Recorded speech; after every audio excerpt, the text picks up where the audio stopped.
Bismillahirrahmanirrahim. Assalamualaikum warahmatullahi wabarakatuh. Anak-anak kelas 7C dan D, kita belajar IPS lagi. Bagaimana kabar hari ini? Siap menerima materi pembelajarannya? Ayo, yang kemarin masih belum membuka bahan ajar tentang pasar dan penawaran, coba dibuka lagi.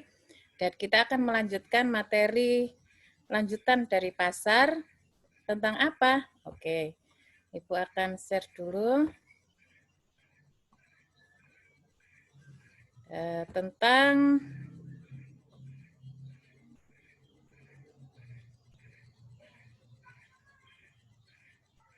belum muncul? Ya. Tentang IPTEK dalam peran IPTEK dalam kegiatan ekonomi. Sebelumnya kita harus mengetahui dulu apa itu pengertian pengetahuan dan teknologi. Ada beberapa pendapat dari para ahli. Menurut Bacon dan David Hume memberikan pengertian bahwa pengetahuan itu sebagai pengalaman indera dan batin. Artinya seseorang itu bisa memperoleh pengetahuan itu dari kegiatan indera, panca inderanya dan batin yang bekerja. Ya, kemudian menurut Immanuel Kant menyatakan bahwa pengetahuan merupakan persatuan antara budi dan pengalaman. Nah, istilah di sini dalam budi itu ya kegiatan apa yang dilakukan itu nantinya akan menimbulkan satu pengalaman. Kemudian, ilmu pengetahuan memiliki 3 komponen penting penyangga tubuh ilmu pengetahuan itu, yaitu tentang epistemologis, ontologis, dan aksiologis. Kita bahas satu-satu ya. Epistemologis itu adalah cara materi pengetahuan yang diperoleh dan disusun menjadi ilmu, tubuh ilmu pengetahuan. Artinya, urutan seseorang mendapatkan ilmu itu ada susunannya sedemikian rupa sehingga menjadi satu kesatuan dari ilmu pengetahuan. Menurut ontologis dapat diartikan bahwa hakikat apa yang dikaji oleh pengetahuan sehingga jelas ruang lingkup wujud yang menjadi objek penelaahnya. Dengan kata lain, ontologis itu merupakan objek formal dari suatu pengetahuan. Tuh ya, jadi pengalamannya dari suatu pengetahuan itu disebut ontologis. Kemudian aksiologis itu adalah azas menggunakan ilmu pengetahuan atau fungsi dari ilmu pengetahuan itu. Setelah ilmu pengetahuannya didapat, bagaimana cara memperluas dari ilmu pengetahuan itu serta mempraktekannya. Itu berarti azas menggunakan ilmu pengetahuan. Nah, kemudian kita bahas tentang teknologi. Teknologi itu berasal dari bahasa Yunani yaitu teknologia yang terdiri atas 2 kata yaitu tekne yang artinya keahlian dan logia yang artinya pengetahuan. Jadi kalau digabungkan 2 kata itu menjadi cara melakukan sesuatu untuk memenuhi kebutuhan manusia dengan bantuan akal dan alat sehingga seakan-akan mempermudah, memperkuat atau membuat lebih ampuh anggota tubuh pengetahuan. Jadi ini merujuk pada alat dan akal.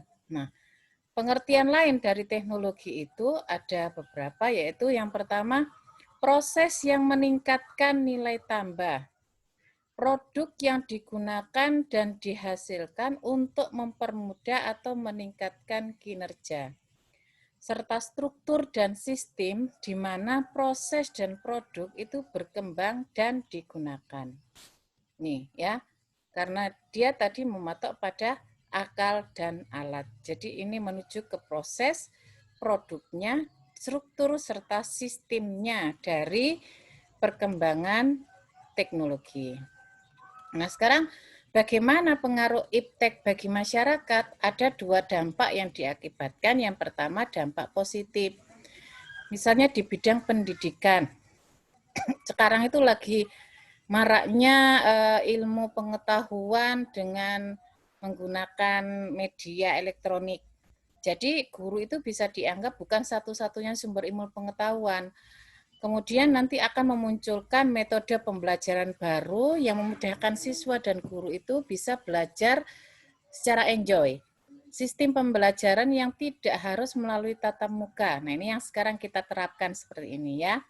Kemudian di bidang informatika dan komunikasi, dampak positifnya misalnya cepat mendapatkan informasi yang akurat dan terbaru melalui internet. Lebih mudah berkomunikasi melalui HP. Kemudian ada juga layanan bank itu sangat mudah digunakan oleh masyarakat. Kemudian untuk ekonomi dan industri, dampak positifnya yaitu pertumbuhan ekonomi yang semakin tinggi, semakin terjadinya industrialisasi. Industrialisasi itu banyak usaha-usaha yang mendorong masyarakat itu untuk bisa menghasilkan sesuatu, kemudian memasukkan pegawai dalam jumlah banyak sehingga di situ banyak pekerja-pekerja, itu namanya industrialisasi. Kemudian produktivitas dunia industri itu semakin meningkat. Di bidang sosial budaya, emansipasi wanita meningkat. Artinya orang tidak lagi memandang wanita itu sebagai orang yang harus bekerja di rumah, tapi dia bisa sejajar dengan pria. Kemudian meningkatkan rasa percaya diri dan ketahanan diri sebagai bangsa akan semakin kokoh nih ya. Jadi karena majunya ekonomi maka akan meningkatkan kepercayaan diri dari masyarakat tersebut dan ketahanan dirinya sehingga itu yang akan menjadi modal bangsa yang semakin kokoh. Melahirkan generasi yang disiplin, tekun dan pekerja keras. Di bidang kesehatan, banyak ditemukan peralatan kedokteran dan pengobatan, kemudian alat-alat pengganti organ tubuh manusia yang rusak, yang cacat itu bisa diganti. Kemudian di bidang operasi plastik, kalau misalnya ada tubuh yang cacat bisa diperbaiki. Kemudian tata menu makanan, masyarakat itu semakin berkualitas. Ditemukannya peralatan pengolah sampah dan limbah, sehingga tidak mengganggu kelangsungan hidup masyarakat. Kemudian dampak negatifnya, nah ini yang pertama di bidang pendidikan, kerahasiaan semakin terancam. Misalnya ada tes intelijensi seperti Raven Test dan Different Aptitude Test ini ya. Ini bisa diakses di internet, jadi semua orang tahu. Jadi kerahasiaan itu semakin terbuka. Kemudian penyalahgunaan pengetahuan bagi orang-orang tertentu untuk melakukan tindak kriminal. Contohnya ahli ilmu komputer itu mampu menerobos sistem keamanan perbankan. Kemudian yang kedua, di bidang informatika dan komunikasi, dampak negatifnya yaitu pemanfaatan jasa komunikasi oleh jaringan teroris, penggunaan informatika dan situs tertentu di internet yang bisa disalahgunakan. Munculnya kecemasan teknologi, misalnya komputernya takut rusak diserang virus, kemudian kehilangan file penting, jaringannya rusak. Nah, itu adalah dampak negatifnya. Di bidang ekonomi dan industri, misalnya pengangguran, ini bagi orang-orang yang tidak memiliki kualifikasi tertentu di bidang pengerjaannya, ya.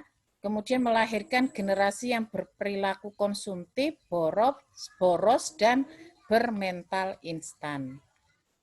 Kemudian di bidang sosial budaya, dampak negatifnya yaitu merosotnya moral di kalangan masyarakat, khususnya di kalangan remaja dan pelajar. Menurunnya rasa kebersamaan dan persatuan dalam setiap manusia, dan pola interaksi manusia yang berubah. Bisa dirasakan ya, kalau misalnya kita seharian main HP, banyak hal-hal yang Ibu sebutkan tadi itu bisa muncul dalam kehidupan kalian. Kemudian di bidang kesehatan, nah ini HP lagi. HP itu ternyata dapat memperburuk kesehatan, mulai dari terkena tumor telinga, kanker otak, makin rendahnya jumlah kualitas dan ketahanan sperma bagi kaum pria, serta mungkin terkena tumor mulut. Itu adalah dampak negatifnya. Nah, sekarang peran iptek dalam ilmu pengetahuan apa saja? Di bidang produksi, iptek itu dapat menunjang kegiatan produksi, terutama kebutuhan akan alat mesin-mesin produksi, bahan baku untuk produksi, dan bahan penolong untuk produksi. Jadi kalau misalnya ada iptek, maka bahan yang dibutuhkan untuk kegiatan produksi industri itu bisa banyak dihasilkan gitu ya. Kemudian di bidang distribusi dapat memberikan kemudahan distribusi barang, dapat memperlancar distribusi barang dan mempercepat barang sampai ke tangan konsumen. Contohnya apa memperlancar sampai ke tangan konsumen? Misalnya kemudahan angkutan barang dari daerah satu ke daerah lain lebih cepat, maka barang yang dibutuhkan oleh masyarakat itu jauh lebih cepat. Kemudian di bidang konsumsi, iptek itu dapat memberikan kemudahan konsumsi dalam pemenuhan kebutuhan. Konsumen dengan cepat dapat mudah memperoleh barang yang dibutuhkan. Mudah-mudahan informasi yang Ibu sampaikan ini bisa dipahami. Ya, sekian pertemuan hari ini. Assalamualaikum warahmatullahi wabarakatuh.